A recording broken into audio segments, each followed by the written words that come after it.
देखिए, अब वो इंतज़ार ख़त्म होने वाला है जिसका काफ़ी दिनों से लोग वेट कर रहे थे, इसलिए क्योंकि अभी तक तो सिर्फ दिल्ली एनसीआर की बात करिए तो आईजीआई ही एक इंटरनेशनल एयरपोर्ट था। लेकिन अभी कुछ दिन पहले प्रधानमंत्री ने जो अपने ड्रीम प्रोजेक्ट सीएम योगी का जो ड्रीम प्रोजेक्ट था नोएडा इंटरनेशनल एयरपोर्ट का शुभारंभ किया।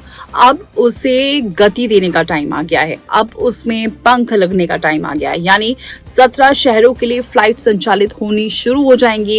एयरपोर्ट पर 25 नए स्टैंड बनाने और हर 2 मिनट में एक फ्लाइट होगी, जिससे बहुत बड़ी राहत मिलने वाली है। तो नोएडा इंटरनेशनल एयरपोर्ट जेवर में मई के अंत तक कमर्शियल और कार्गो उड़ानें शुरू होने की तैयारी है।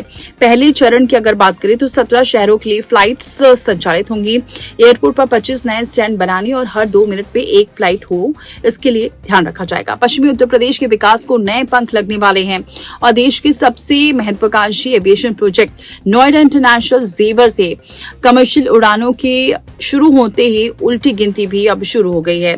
हाल ही में क्योंकि Yamuna international airport private limited यानी कि YIAPL की बोर्ड बैठक में ये बड़ा फैसला ले लिया गया है कि अगले महीने यानी कि मई के लास्ट तक एयरपोर्ट से घरेलू और कार्गो विमानों का जो संचालन है वो शुरू कर दिया जाएगा। और इससे फायदा ये होने वाला है कि जैसे ही इसका जो संचालन है शुरू होगा यानी कि मई के अंत तक, तो इसमें बोर्ड बैठक में ये भी डिसाइड किया गया है कि एयरपोर्ट की जो क्षमता है उसे बढ़ाया जाएगा। विस्तार को लेकर चर्चा हुई है और कई तकनीकी फैसले भी लिए गए हैं। अगले 2 सालों में विमानों की जो पार्किंग है उसमें 25 नए स्टैंड बनेंगे, जिस पर करीब 300 करोड़ रुपए का निवेश होगा और वर्तमान में 28 स्टैंड पूरी तरह से बनकर तैयार है। जेवर एयरपोर्ट के रनवे और एयर ट्रैफिक कंट्रोल यानी कि ATC सिस्टम को इस तरह से तैयार किया गया है कि यहाँ हर 2 मिनट में एक विमान टेक ऑफ या फिर लैंड कर सकेगा। ये क्षमता इसे दुनिया की बेहतरीन एयरपोर्ट्स की कतार में खड़ा कर सकती है। तो सोचिए, अगर 2 मिनट में एक विमान टेक ऑफ लैंड करता है तो कितनी ज्यादा राहत मिल सकती है, क्योंकि अभी तक ऐसा कोई भी एयरपोर्ट नहीं है जहां पर 2 मिनट में ये सब कुछ लैंड या फिर टेक ऑफ हो रहा है। इसलिए तमाम स्टैंड्स बनाए जा रहे हैं।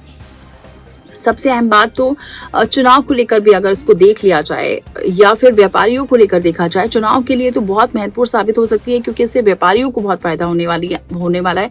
चाहे वो आगरा के हों, अलीगढ़ के हों, दिल्ली को हों, पंजाब के हों, आसपास के जितने भी पश्चिम इलाके हैं, वहाँ के जितने भी व्यापारी हैं उनको काफ़ी आसानी हो सकती है।